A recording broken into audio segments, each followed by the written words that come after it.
This week feels like you're moving through an emotional fog. You're scattered, forgetful, maybe even second guessing things you were sure about the day before. We've got a new moon in Cancer, so your inner world is louder than usual, meaning your memories, feelings, and gut instincts are all rising up to the surface. I'm sure it feels heavy and random, but there's a real opportunity here to gain new information by slowing down, checking in with yourself, and really listening to what's rising up. Hey, I'm Ashley of More Than Your Sun Astrology, and this is your weekly star reflection in under 10 minutes. If you're ready to sync your life with the stars in a way that's clear, practical, and actually useful, hit that subscribe button because I got you. So we start the week with the sun squaring Neptune, and honestly, it might feel like you're just a bit off. You could be physically drained, feeling emotionally foggy, or even, second guessing yourself and situations. If you're feeling confused, I want you to know it's okay. You're not supposed to have all the answers right now. Neptune is more about thinking rather than doing. So think about what it is you want to do and how you're going to carry it out when the time is right. Tuesday, you might feel a little bit better about timing because the sun meets up with Jupiter. And when Jupiter is involved, there's a renewed sense of hope and optimism. Now, Mercury is also squaring Chiron this day, so words can rub you the wrong way. A situation brought up from the past can trigger feelings that you weren't expecting to touch on. So try not to take it personally. Jupiter can blow things out of proportion. And if something does come up that feels uncomfortable, maybe it's because it's time to address it. Wednesday is the main event of the week. We're gonna spend some time on this one. I'm talking about the new moon in Cancer, and she's talking to Jupiter, Neptune, and Mars. All right, don't worry, I'm gonna break this all down for you. The Cancer in your chart wants to feel three things: nourished, safe, and supported. I know what Cancer wants because I've got a lot of Cancer in my chart. I'm talking like 80% of my chart is Cancer. So I know Cancer. Nourished, safe, and supported. So what is it that you need in order to feel that? And before you say, well, I don't have any Cancer in my chart, that is absolutely not true because everybody has every single sign in them. You just may feel certain energies more strongly, but no matter who you are, this new moon is touching some part of your chart. And it's sitting next to Jupiter. Jupiter brings in wisdom, luck, and lines the way with optimism. So there's this hopeful belief that growth is within reach and things that are broken can be healed. Now, Jupiter, we call him the cosmic Santa Claus because he brings in blessings, but he also has a tendency to overdo things and make things a whole lot bigger than what they actually are. If topics come up that question matters involving family, security, self-care, there can be some big emotional blowouts if we're not careful because you might be in your feelings, which is not a bad thing. You have permission to be in your feelings, but I want you to sit with it. Feel what's coming up for you. Even maybe go one step further and ask yourself why. So you might be emotional. Both the sun and the moon are in Cancer. Cancer is a water sign, and water signs tend to be emotional.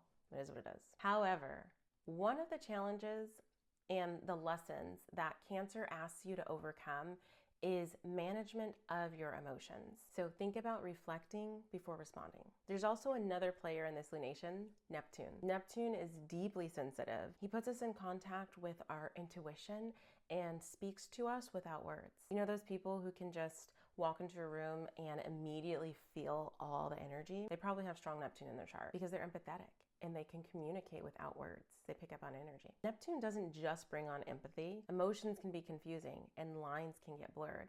That's also Neptune. People that have no boundaries probably have strong Neptune. Pisces people. Neptune rules Pisces, so think about that. You might find yourself in a situation where you are romanticizing people or situations or feeling unsure about what could be real and what should stay fiction.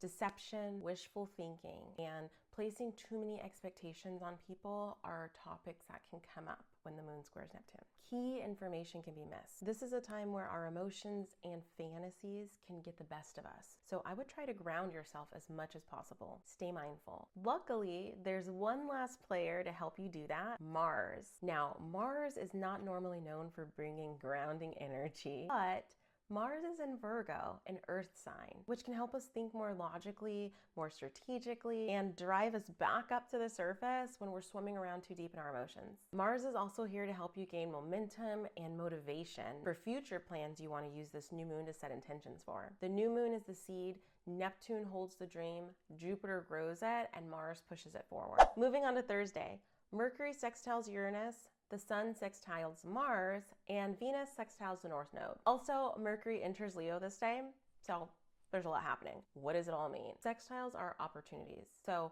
what I'm gonna say about this day is you have an opportunity to shift your perspective.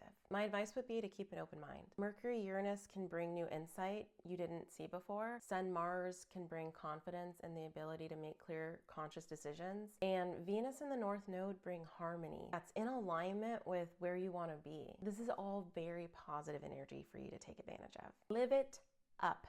Live it up and make the best of it, because this energy paves the way for the road to Sunday. And Sunday, well, it can be a pretty intense day. Mercury opposes Pluto. Mercury is conversations, and Pluto is just very deep, intense energy. So conversations could heat up due to disagreements and both people really wanting to get their point across. There could also be this underlying obsession with thinking or feeling like people are being disingenuous or like they have a hidden agenda. So I'm not saying that whoever you're interacting with doesn't.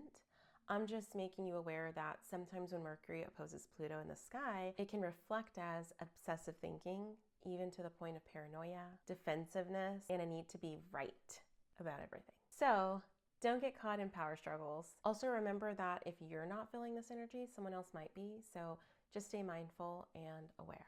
Well, that's it for this week. If this helped you, drop a comment and let me know how the stars are reflecting in your world. Before you leave, be sure to hit that subscribe button so you don't miss out on what's coming next. Of course, you can always book a personal reading or download my free ebook, Everyday Guide to Parenting by Their Moon Sign, over at my website, mtysastrology.com. Thanks for watching, and I'll see you soon.